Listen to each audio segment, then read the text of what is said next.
lipu hõiskimine sealpool, kus ma kasvasin üles Torontos. See oli sinimustvalge lipp, mis läks üles lapsepõlves vara 60-tes juba. See on, kus peaaegu nii kaua tagasi tundub nagu saurused kõndisid maa peal. Aga see oli väga unikaalne aeg meie elus. Aga ma lähen korraks tagasi. Jumal on pannud ühe erilise tähelepanu selle riigi peale. Ja selle üle on madinad olnud aastasadu ja üle viimase milleeniumi. Ja kuratil on plaan olnud selle riigi kohta ja ma arvan, et ta arvas, et tal oli asi käes. Aga Jumal alati otsib see, mis on väike, et teha 1-0 sellele, mis suur.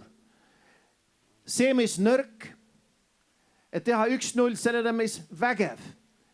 Ja Jumal paneb oma jõu selle riigi peale ja ta on sihtinud selle välja juba ammu tagasi. Vaatamata, kelle all me oleme olnud ligi 1000 aastat, tõusid prohvetid. Ma mäletan minu enda vanavanemad. Ärkamine läks lahti. Mu vanaema 15-aastaselt sai päästetud Põhjapanga ääres Pahapilis Saaremaal. See alustas ühe ärkamise, noori hakkasid tulema, täiskasvanud. Varsti oli kable uksed lahti iga õhtu ja massärkamine Hiiumaal samamoodi. Inimesed tulid päästmisele, igal perekonnal oli üks inimene vähemalt, kes tundis Jumalat personaalselt läbi uue sünni. Aga enne seda ka inimesed on maksnud hinna selle riigi eest. Ja ka endise vabariigi ajal säärased prohvetid nagu Karl Reits ja nagu kirjaprohvet Kaarep ja seal on teised, kes võivad rääkida sügavamalt sellest kõigest. Aga Jumal on äratanud üles hääli, et kuulutada sellele riigile, et see riik võiks minna õiges suunas. Ja me räägime kahest asjast. Me räägime personaalsest vabadusest, mis me oleme juba kuulnud läbi uue sünni. Aga me räägime ka sellest, mis Jumal tahab kollektiivselt tuua üle terve riigi. Ta tahab õnnistada seda riiki. Ja nagu praegu me ei näe endine või vana president Konstantin Päts, ta on selle katte taga, mitte just, et me tahtsime nägu ära katta, aga sadas vihma. Aga omal ajal tema tegi otsused ja nagu me juba kuulsime, otsused, mis lavastas teatud saatuse Eestimaale, mis ei olnud Jumala parim. Ma jõuan tagasi selle mõtte juurde varsti. Aga kui mina kasvasin üles Toronto linnas, meil oli üks suur, see oli nagu eestlaste oblast seal, 15 000 eestlased, kõik ninapidi koos, väga sügav kultuur. Ja minu ümber oli hästi palju kristlasi just. Seal oli ebaproportsionaalselt palju kristlased eestluses Põhja-Ameerikas. Ja mina sain mõjutatud väga palju sellest. Mu enda vanaisa oli ka Hiiumaal pastor ja nii edasi. Aga ma kasvasin selles miljöös ja ma tundsin Jumalat mingil moel, aga mul tuli see tähtis hetk, kus ma kogesin uut sündi, kui ma olin alles 19 aastat vana. Aga kõik see aeg minu meelest oli eestlus ja kristlus, nad olid väga-väga lähedased. Niiviisi, et kui ma mõtlesin eestluse peal, väga automaatselt reaktsioon oli, et Kristus oli selle asja juures kuidagi viisi. Kasvasin üles Eesti laagrites, väga palju sealt võib-olla ei olnud, nad ei tundnud Jumalat. Aga mis oli huvitav, et see kontseptsioon, isegi Eesti ajaleht sealmaal, see oli kutsutud vaba eestlane. Inimesed mõtlesid vabaduse peale. Vabadus oli üks asi, mis iga inimene tahtis oma kodumaa kohta. Need olid inimesed, kes põgenesid siis teise maailmasõja lõpul, kui okupatsioon, kui Nõukogude väed tulid sisse, kellel oli paat, kellel oli üldse nagu ligipääs paatidele või laevadele, et nad panid minema. Mu enda vanavanemad mõlemad poolt Saaremaa, Hiiumaa samamoodi. Aga seal paguluses mõeldes Eesti peale, meil oli üks palve, ja üks karje Jumala poole, et Eesti tooks, et Jumal tooks vabaduse Eestile. Me sattusime hiljem ühte kohta, kus seal oli üks prohvet, kelle nimi on Kenneth Hagin. Ja tema ka sellel ajal hästi palju palvet tekkis 80-ndates juba, et tuleks üks läbimurre, et see Nõukogude Liit, see raud eesriie tuleks maha ja et tuleks üks uus valgus sisse, üks uus vabadus tuleks sisse. Ja see oli üks karje, mis tõusis läbi 80-ndates ohtrad. Ja meie ka, kui me saabusime siia, omalt poolt importisime seda ja meie enda grupi ümber ka, meil oli üks karje Jumala poolt ja see oli väga huvitav aeg, kes mäletab neid aegu, aga see ei alganud meiega. Seal olid inimesed, kes hüüdsid Jumala poole juba aastaid siin Eestimaal, kes kandsid seda lippu, kes kandsid Kristuse nime, kes kandsid ristiusku, maksid hinna selle eest, kes maksis oma eluga, kes maksis oma töökohaga, kes maksis võimalustega, mis ei tulnud nende poole. Keegi maksis hinna, et meie võiksime olla täna siin vabas õhus, kuulutamas Jumala sõna ja vabadust, mis Jumal tahab tuua Eesti Vabariigile veelgi individuaalsel tasandil ja isegi riigil tasandil üle selle, mis on kellegi pähe isegi sähvanud veel. See mõte pole isegi tulnud. Ja ma mäletan, mõeldes nende aegade peal, kui Eesti enne meie saabumist oli, juba liikumine, Jumal hakkas midagi orkestreerima.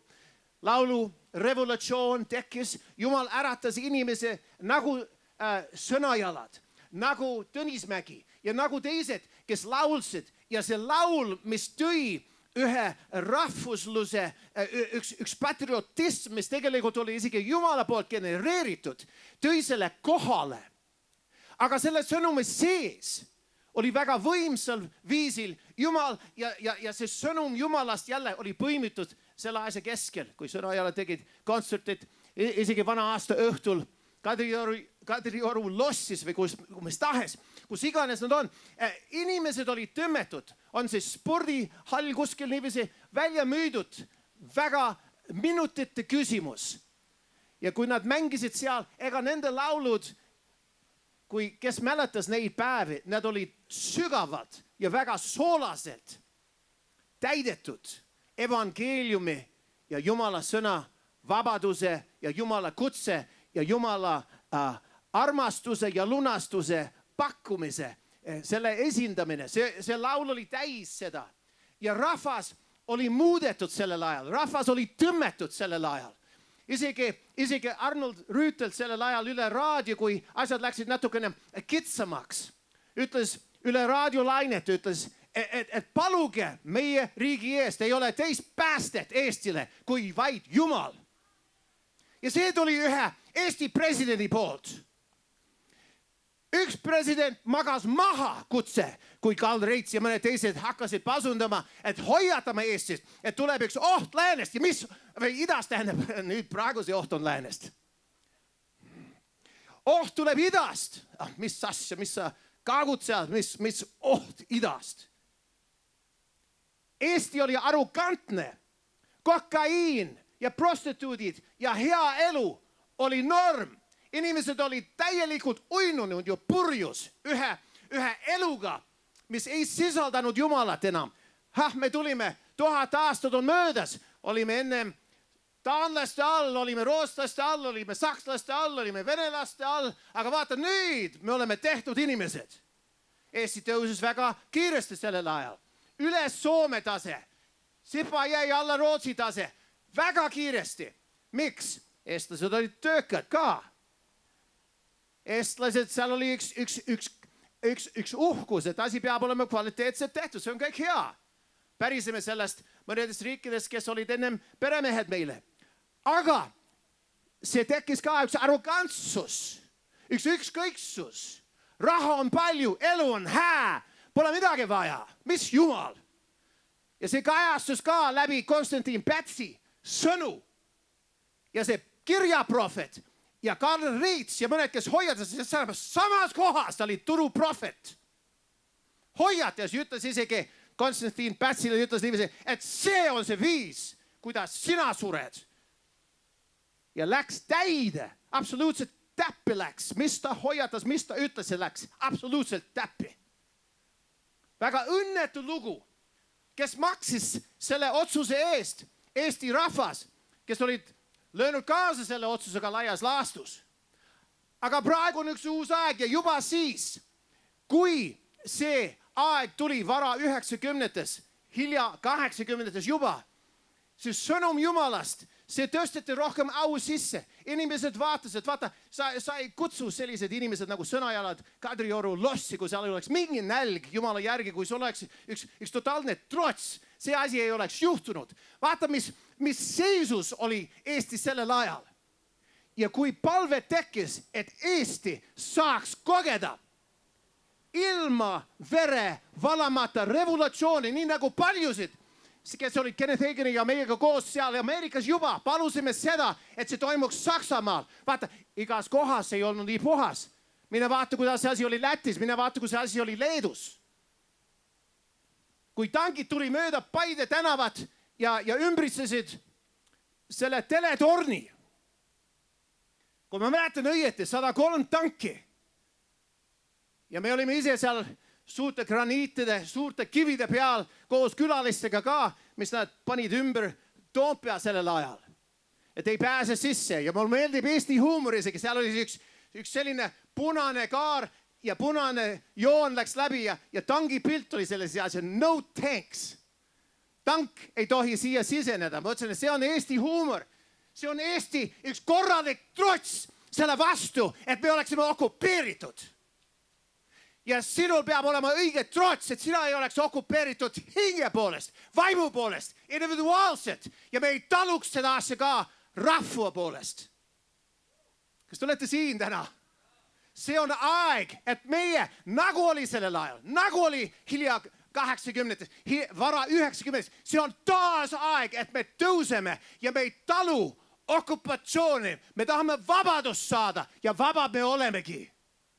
Aga mis oli huvitav. Aeg läks mööda. Karl Reits isegi rääkis sellest, et kui Jumala sõna ei oleks hoitud hinge ligi, et meie vabadus Eestis oleks nagu 3 kukesammu. Nüüd, ma ei tea, kuidas igaüks suhtub sellesse. Aga see vastuvõtt, see avatud olek Jumalale, mis oli nii tugev, 88, 9, 90, 91, see auras ära.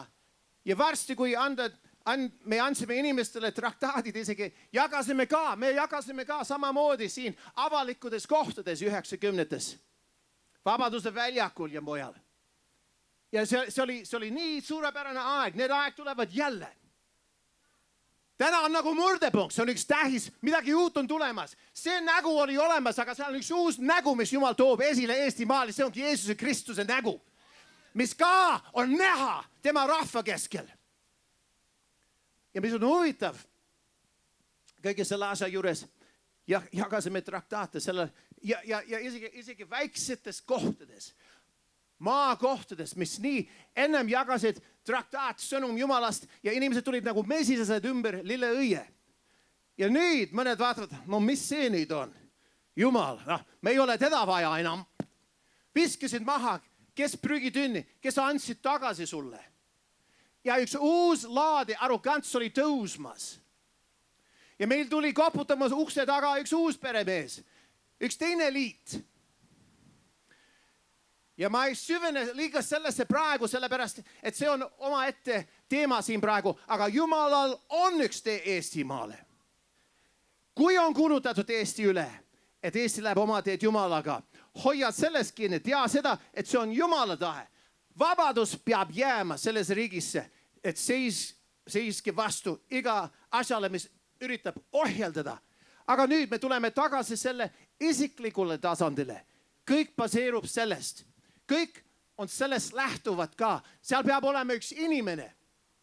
Vaata kellegi poole ja ütle, et sa oled inimene. Sa oled see inimene. Jumal tahab, et sinust lähtub juba, seal on midagi jumalikku, seal on midagi jumalast, mis toimub sinu sees. Ja sina saad mõjutada meie tulevikku, nii nagu mõned, kes maksid hinna sellel ajal, mõjutasid Eesti iseseisvust. Kui ma rääkisin tankidest, kes tulid, ümbritsesid teletorni, saad aru, missugune ime see oli, mis sündis siis?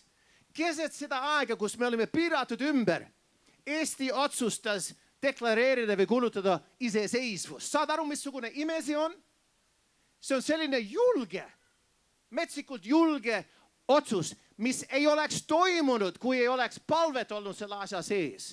Ja seda ma toon teile esile praegu, sest et kui asi läheb õiges suunas, see on Jumala soosing, see on Jumala headus ja me tahame seda tulevikul meie Eesti kohta. So hindame seda, mis meie esivanemad on maksnud. Hindame seda, mis on isegi lähiajal toimunud, isegi aastast, see kõlab nagu lähiaeg, see on juba põlvkond tagasi, saad aru, 88, 90, 91. See on nagu, see oli kuldne aeg, see oli murdepunkt Eestile ja see peab edasi minema, sellepärast, et see, mis Jumal tahab teha Eestimaal, see parim on tegelikult ees. Mitte see, et me vaatame tagasi nostalgilikult ühele kuldsele ajale, mis ei korduks. Jumal tahab just seda tagasi tuua ja veel suuremal määral. Aga see aeg on ohtlikum, see aeg, see on nagu mõnes mõttes nagu minipõld paljudest aspektidest. Ja paljud, kes kuuluvad seda praegu, te mõtled, ma tunnen nagu ma elan tangide vahel. Ma tunnen nagu kuidagi viisi, ma elan tankide vahel. Ma tahaks vabadust saada. Sest et lõpuks, kui me oleme paberi peal vabad, aga hingide poolest ja vaimude poolest me ei ole vabad, füüsiliselt pole vabad, mis vabadus siis on? Ja kui me tähistame vabadust täna, me tähistame see ehtne vabadus. Me tähistame jah seda, mis Jumal tegi meie riigis ja mis ta tahab edaspidi teha meie riigis. Aga jah, ta tahab teha ka seda individuaalsel tasandil sinu ja minu elus. Ja need, kes kuulavad seda üle tänava, need, kes kuulavad seda läbi video hiljem, see on aeg tõusta, nagu see oli aasta 89. See oli aeg tõusta siis ja see on aeg tõusta praegu. Ja Piibel ütleb läbi prohvet Jeesaja, ütleb tõuskem, paistkem, sest teie valgus tuleb. Ja issanda auhiilgus saab olema nähtud sinu kohal. Ja ma lõpetan selle mõttega praegu, et Jumalal on üks kutse selle riigi kohta.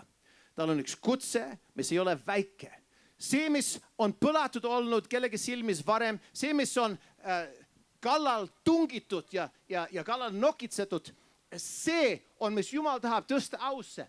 Ja mitte lihtsalt sellepärast, et me muutume nagu eeskujulikus tehnikas. Seal on midagi veelt, mis Jumal tahab teha siin. See saab olema üks koht, kus inimesed tulevad kaugelt, et saada elu leiba. Kaugelt teistest maadest. Ja meie, kes oleme siin, resideerume siin, et me läheme ka selle sõnumiga teistele kohtadele. Ja Eesti saab olema üks värske tuul, mis puhub ja õnnistus tuleb neile läbi meie. Aga teeme ühe palve praegu, sest et kui sa oled siin ja sa kuuled mu häält ja sa ei ole kunagi selle otsuse teinud Jumala ees, sa ei ole kunagi võtnud Jeesus kui issand vastu. Vaata, mina, kui ma elasin sellises keskkonnas, ma arvasin, et mul oli kõik vajalik olemas. Mul oli piisavalt palju raha, vanematel, nad teenisid hästi, mul oli hea elu. Ja ma ei teinud selle otsuse, sellepärast ma vajaksin mingit karku või mingit abi. Ma tegin selle otsu lihtsalt sellepärast, et ma mõtlesin, et ma olen olnud nagu silmakirjalik, ma olen kutsunud ennast kristlaseks. Aga ise elan nagu teemon. Sa ei saa, see ei ole sobilik. Ja ma tegin päästmise palve ja Jumal tuli ja tabas mu elu, muutis mu elu radikaalselt. Ja see võib toimuda sinu elus täna. Ma pidasin ennast kui kiriku inimeses, ma pidasin ennast kui vähemalt nii mõistlik, et Jumal on olemas, et midagi nii keeruline kui lapse sünd ja kosmos ja see lihtsalt, see on nagu jaburdus, et mõelda, see lihtsalt pauk käis ja äkki on ja midagi, mis lõhnab nii hästi kui roos. Ma teadsin, et Jumal on olemas, aga ma ei andnud oma elu temale, et tema see, kes on looja, et võiks minu sees ka teha midagi loovat ja ilusat ja kaunist. Ma ei teadnud seda. Ma olin lihtsalt üks selline ära helitatud mõnes mõttes teismeline sportlane ja lihtsalt elasin oma elu ja polnud midagi rohkem vaja. Aga siis, kui ma kogesin seda, ma ütlesin, et wow, miks pärast ma ei teinud seda aastaid varem. Ma olen korra toitu söönud sisuliselt. Mingisugusest prügitünnist kõik need aastad, võrreldes mis mul nüüd on. Ja mõned praegu, mõned, teie elu on täielikult normaalne, aga Jumal tahab tõesti õnnistada teid. Mõned, teie elud on kitsikustest, te olete tangide vahel. Jumal tahab anda teile seespidise vabaduse ja ka lahendada need probleemid ka. So me tuleme Jumala ette praegu, me teeme sellise palveaja sellest siin praegu. Ja Jumala sõna ütleb niiviisi Rooma 10. peatükis. Ja ütleb Salm 90, see ütleb esmalt, et kui me tunnistame oma suuga, et Jeesus on issand, sa ei pea roomama üle treppida, mis on täis klaasikilde, sa ei pea mingit trikki tegema niiviisi, sa ei pea kuidagi viisi kaunistama ennast ja iga juuksekarv, kui need on olemas, nagu minul pole. Et kõik asjad nagu korda panna, et Jumal võtaks su vastu. Jumal nõuab ainult seda, et me ütleme, jah, issand.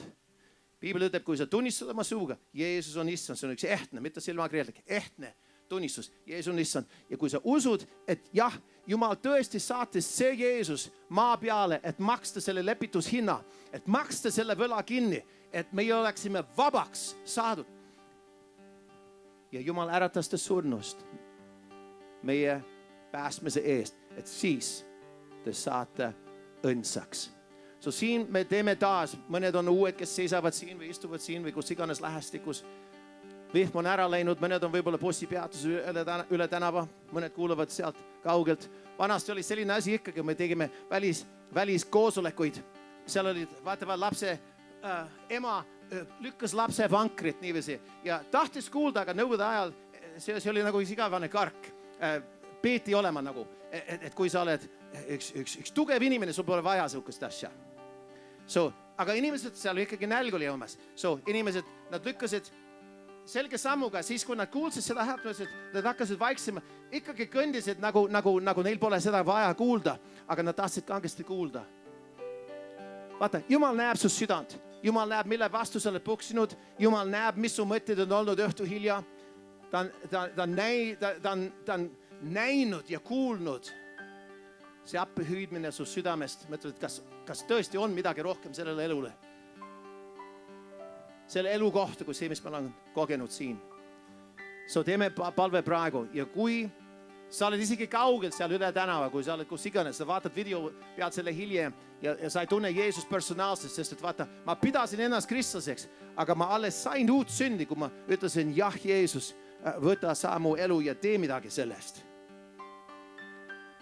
Kõik muutus ja see muutub sul ka, sest et Jumal tõesti, ta tahab siirduda sinu poole, tal on plaan su elu kohta, ta tahab väga ilusa, kauni asja esile tuua, nii nagu ta on andnud roosile hea lõhn ja on andnud ilu ja armastus on olemas, kuigi see on ära pläkerdatud inimeste isekuses sageli.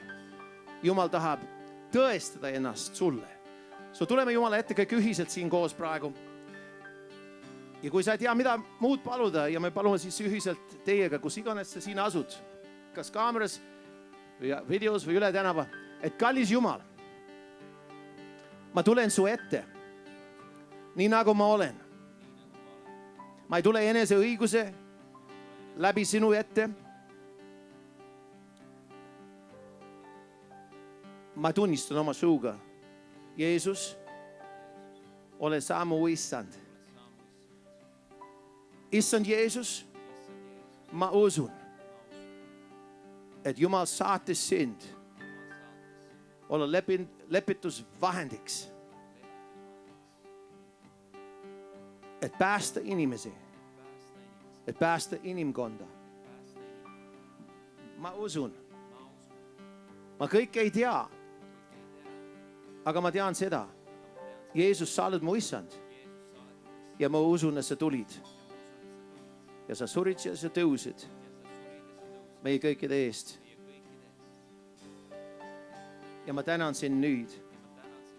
Su sõna ütleb selgelt, Rooma 10 ja Salm 90 ütleb selgelt, et nüüd ma saan õndsaks.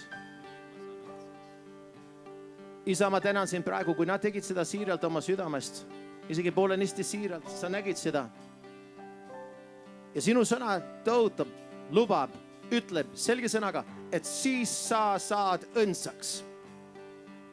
Ja sa oled astunud lepingusse Jumalaga. See on üks armas koht, see on üks ilus koht, see on üks vaba koht, tõesti vaba koht.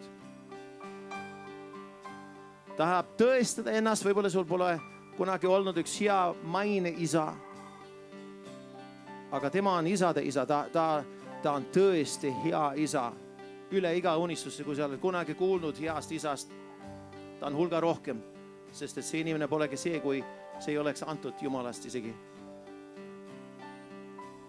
Ta on kannatlik sinuga, kannatlikum kui ükski inimene, kes oled kunagi kohtanud. Jumal on kannatlik. Jumal on armastus, armastus on kannatlik. Ja Jeesus ütles, tulge minu juurde kõik, kes olete koormatud, vaevatud ja ma annan teile hingamise. Võtke minu ikke teie peale. Vaata, iga inimene on ikkega mingisugune ikke. On see võõras ikke, on see patu ikke, on see ahistuse ikke, surma, kartuse ikke, mis ikka. Jumal, Jeesus ütles, et võta minu ikke, sest minu ikke on hea. Ja te leiate hingamise oma hingadele. Ja praegu ma kuulutan, kui sa oled selle otsuse siiralt teinud, Jumal on puudutanud teid juba praegu. Vaatamata, mis sa kõik tunned. Ta on vastu võtnud sind oma lapseks. Ma julgustaksin sind tulla kellegi vanema juurde siin. Pastor Liidia istub siin hallis mantlis. Evangelist Joosep mängib kitra siin. Pastor Allan seisab siin ülikonnaga ja vihmavarjuga. Tõstetud vihmavarjuga tähendab, et sa võid ta juurde minna ja nad palvetavad teiega, nad aitavad teid. Pastor Veiko, kus sa oled kuskil siin.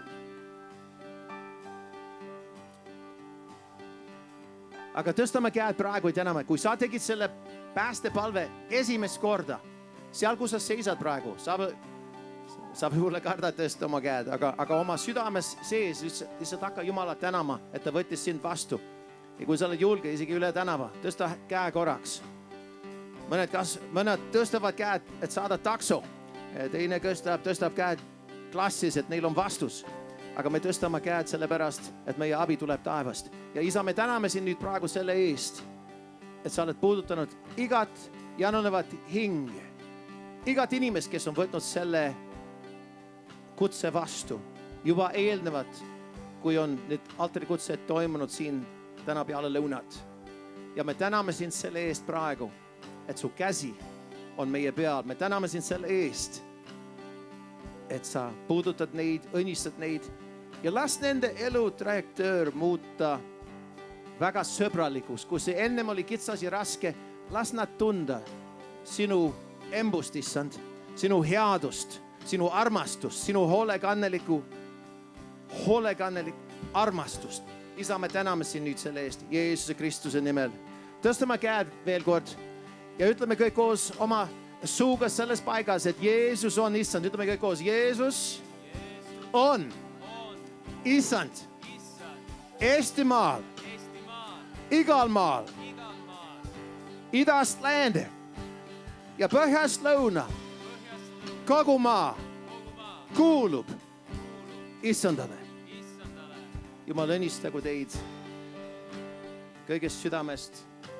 Mul on nii hea meel olla teiega ja olla Eestimaal, sest et Jumala käsi on selle koha peal ja Jumal tahab väga suurt asja teha sinus ja ka sellel maal. Me täname issandat selle eest.